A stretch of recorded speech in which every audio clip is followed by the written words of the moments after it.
Good morning. Hi, it's Dr. Fiore, your professor for business and professional writing. I just wanted to record a short video for you because I just received an email from a student asking a question about the targeted resume. And in my experience as a professor, when one student asks a question, it usually means that there are several students that have with the very same question. So I thought it would be helpful to record a response and post it. So the question was, for the targeted resume assignment, can you make up information and experience, or should you use information, skills and experience that are realistic? That was the question as the student posed it. So then that's a great question, but for these assignments you must use experience, skills, information that is true and accurate. So you want to use experience that you've actually had genuine experience and accurate information. And this is a targeted resume, all that means is that you are choosing or targeting the information you put on this resume to best resonate with the job you are applying to. So you want it to best resonate with your chosen prospective employer for this assignment. So this assignment asks that you find a job to apply for. So again, when a resume is referred to as targeted, that just means that you're not creating one resume that you're going to send for every job you apply to. It means that you're going to pull out your resume and tweak it somewhat, change it a bit so that it is more interesting or so that you appear more desirable to the prospective employer that you are applying with the job you're applying for. Does that make sense? Okay, so on to the question about using realistic or actual experience. So my sense, I could be wrong, but my immediate response, I was thinking that perhaps the student asked this question because maybe the student felt a little bit daunted by the assignment.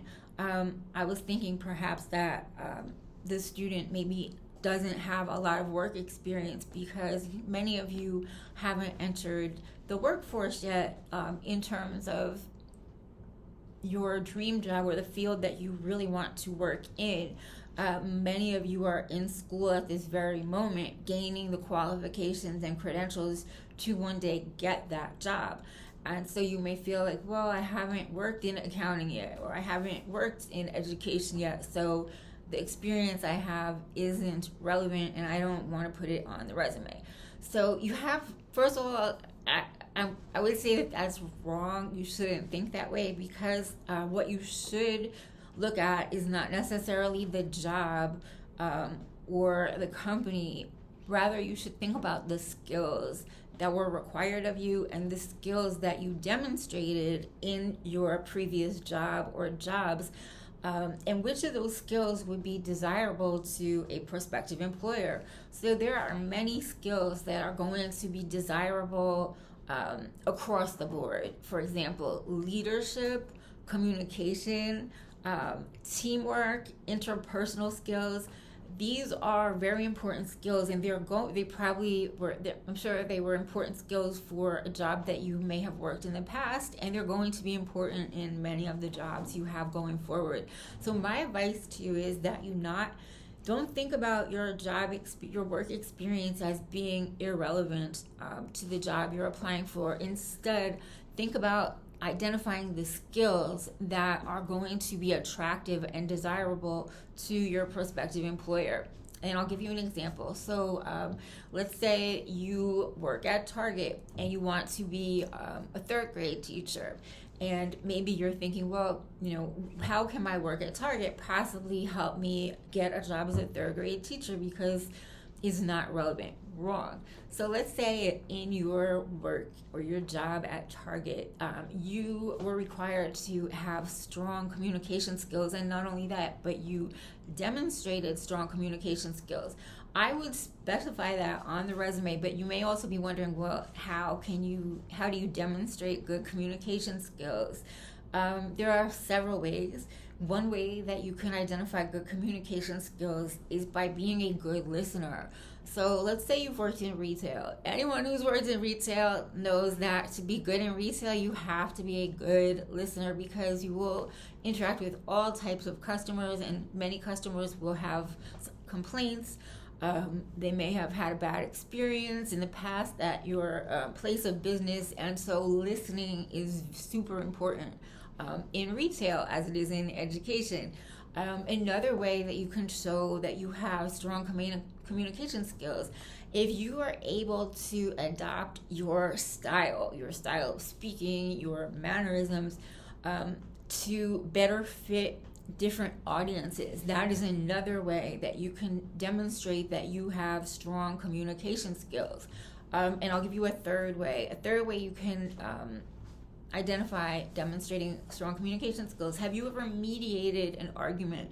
Have you ever had maybe two coworkers who didn't see eye to eye on something, and you stepped in and you tried to help explain you tried to help see the one coworker, you tried to help them see it from the other's perspective. So that would be an example, a case of you mediating a situation and using your strong listening and speaking skills to help in your place of employment.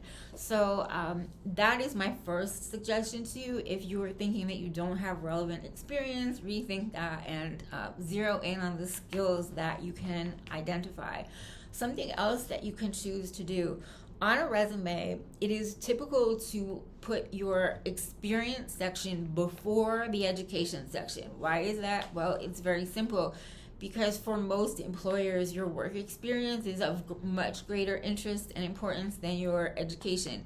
So I would almost always say that you should put your work experience first. However, let's say you've had an exceptionally amazing education, and you believe that your work experience has not been that impressive, and you think that it is to your benefit for your prospective employer to think about or to read about your education first. Let's say maybe you got a full scholarship to Kane University and you have a 4.0 GPA and you're an accounting major, and let's see, you're in the Young Diplomats Club and you run track.